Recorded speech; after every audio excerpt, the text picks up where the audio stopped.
Hello guys, welcome to Pakistani real reaction. तो कैसे हैं आप सब? उम्मीद है आप सब बढ़िया होंगे, मजे में होंगे और खुश भी होंगे। मेरा नाम है Mudassir. So guys, India please save अस।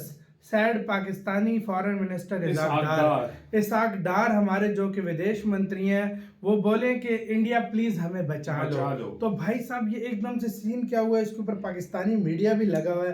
पहले सारी खबर जानते हैं, बाकी बातें करेंगे बाद में। तो स्टार्ट। भारत से ताल्लुकात में बेहतरी के लिए एकतरफा कोशिशें फायदामंद साबित नहीं होंगी। इसके लिए नई दिल्ली को भी खैर सगाली का मुजाहरा करना होगा। नायब वज़ीर-ए-आज़म इसाक डार कहते हैं पाकिस्तान की सिफारती तन्हाई खत्म हो गई, पड़ोसी मुल्कों से अच्छे ताल्लुकात चाहते हैं। आई थिंक ये वन वे नहीं हो सकता कि हम तो सब कुछ कर दें, तो अगर गुडविल उधर से होगी और हम भी तैयार हैं।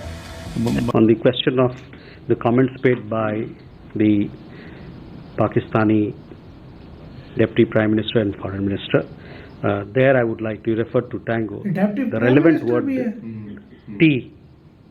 The relevant T word there is terrorism and not Tango. उनका रुझान है कि पाकिस्तान भारत के ताल्लुकात बेहतर होने चाहिए। कश्मीर का मामला है तो उसको हम पसे पुश डाल सकते हैं, कोई इतनी बड़ी बात नहीं है, लेकिन हमारे तिजारत भी बढ़नी चाहिए, इक़्तिसादी ताल्लुकात भी बढ़ने चाहिए। सर, भारत ये कह रहा है कि जी टेररिज्म के होते हुए हम पाकिस्तान से बात नहीं कर सकते, तो ये कैसे कैसे कंट्रोल करेंगे टेररिज्म को? देखिए, टेररिज्म को एक तो उनको बावर कराना पड़ेगा, उनके जो शकूक हैं, शुबहात हैं, उनको ये तो फिर ultimately this is what the card is diplomacy, और उसके ऊपर बेबी स्टेप्स लेने पड़ेंगे आपको। सारी स्टेटमेंट की जो वलीद इकबाल साहब ने अभी कही, मतलब कोई सिर पैर ही नहीं है। वो कह रहे हैं कि तरतीब कोई भी हो सकती है, सिफारती मामलात में तरतीब कोई भी नहीं होती है, तरतीब का एक तरीकाकार होता है और वो उस तरतीब से चलती है। सबसे पहले जाकर तजारत नहीं हो जाती, आपको पहले हालात नॉर्मलाइज करने पड़ते हैं। कि ये जो आप किस हद तक यकीन रखते हैं कि पाकिस्तान और भारत के दरमियान तजारत जो है वो बहाल होनी चाहिए, और अगर बहाल होनी चाहिए तो वो कौन से फैक्टर्स हैं एज ए सफारत कारी के तौर पर या वजारत खारजा के तौर पर, कि जिसको दोनों तरफ से इन चीज़ों को बेहतर करने की ज़रूरत है, और दोनों मुल्कों के क्या ये मफाद में है? सर, जय हिंद दोस्तों, पाकिस्तान के कैबिनेट मिनिस्टर में कई बार रह चुके इसाक डार, जो कि पाकिस्तान के डिप्टी प्राइम मिनिस्टर भी रह चुके हैं और इस समय भी वो कैबिनेट मिनिस्ट्री में शामिल हैं। उन्होंने एक बार फिर से भारत से रिक्वेस्ट की कि हमारे ऊपर जो हमारे बड़े बड़े बिजनेसमैन हैं वो बड़ा प्रेशर बना रहे हैं। वो कह रहे हैं आखिरकार भारत का सामान सऊदी के थ्रू, यूएई के थ्रू और सिंगापुर से, थाईलैंड से, तो कहां से भारत का सामान हमारे देश में आ रहा है, लेकिन डायरेक्ट भारत से नहीं आ रहा है। और अगर डायरेक्ट भारत से आएगा तो लगभग 40 से 45% जो रुपीज है वो कम हो जाएगा।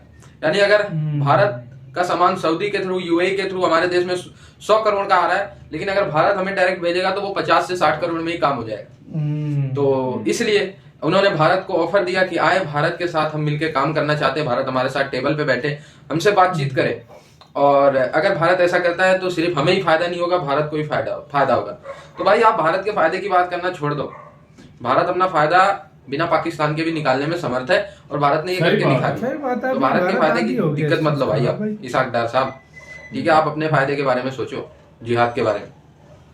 फिलहाल पाकिस्तान कर्ज में डूबा हुआ है। आर्थिक तंगी ने पाकिस्तानी आवाम का जीना मुहाल कर दिया है। ऐसे में अब पाकिस्तान बिलख रहा है, हिंदुस्तान से अच्छे संबंध बनाने की गुहार लगा रहा है, टर्म्स बेहतर करना चाह रहे हैं भारत के साथ, लेकिन इधर दूसरी तरफ तो सुनने को कोई तैयार नहीं है, इधर टीटीपी वाले और अफगानिस्तान में।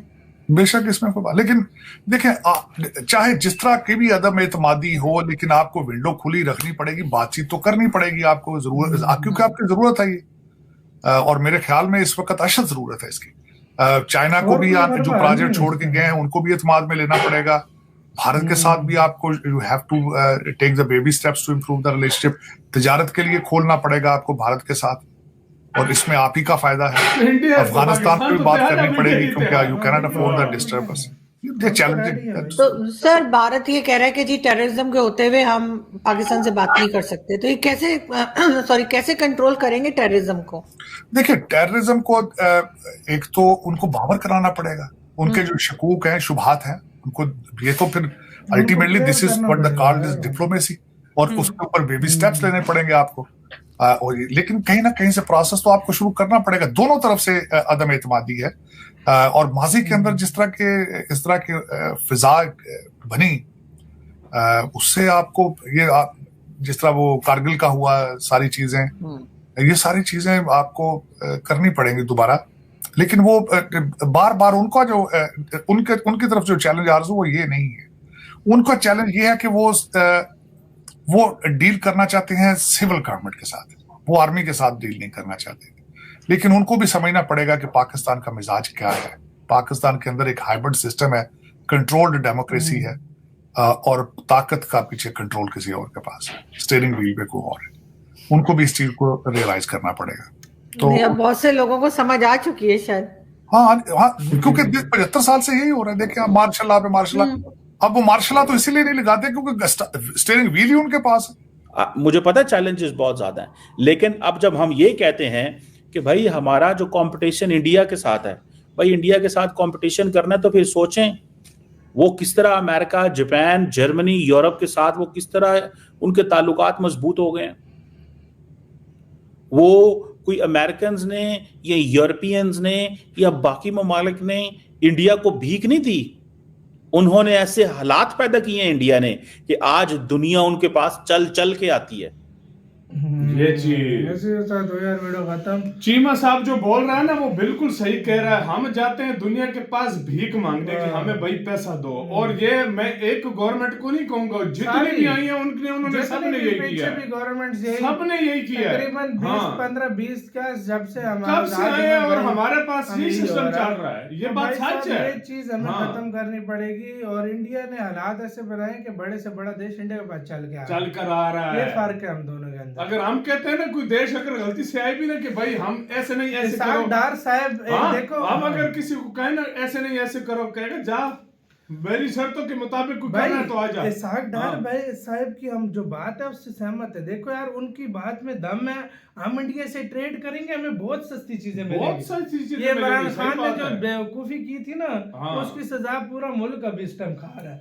मैं सीधी बात, मैं एक बात बताऊं, देखो युद्ध हमारे कितने हुए इंडिया के साथ, ट्रेड नहीं रुकी थी हमारी, ट्रेड नहीं रुकी। और दूसरी मेन बात ये कि हमने मुज़ाकरात का जो है ना दरवाजा मुकम्मल बंद नहीं किया कभी भी, मुकम्मल नहीं। इमरान खान ने फुल बंद किया, उसके बाद से अब तक दुश्मन होते हैं ट्रेड कभी भी नहीं रोकते, बिल्कुल नहीं रोकते। ये चीज ऐसी है कि लेकिन भाई क्या बोले हम, इतना अक्लमंद बंदा। चाइना की और इंडिया की कितनी बड़ी चलती रही है, कितना कुछ होता रहा है, लेकिन इंडिया की अमेरिका चाइना की ट्रेड नहीं रोकी, नहीं यहाँ तक कि भाई ये चीज होती है। ये सोचना पड़ेगा हम लोगों को। अब हमें जरूरत है, इंडिया कहता है भाई हमें तो कोई जरूरत नहीं है। इंडिया कहता है भाई पहले इंडिया के लिए से अगर हम $1-2 बिलियन का सामान लेंगे भी ना तो इंडिया के लिए चिल्लर है। वो इंडिया ये कहेगा मेरे लिए कुछ भी नहीं। सही बात है, हमें जरूरत है, सीधी सी बात है। और इसलिए अब हमारे लोग कह रहे हैं करो और इंडिया मान नहीं रहा।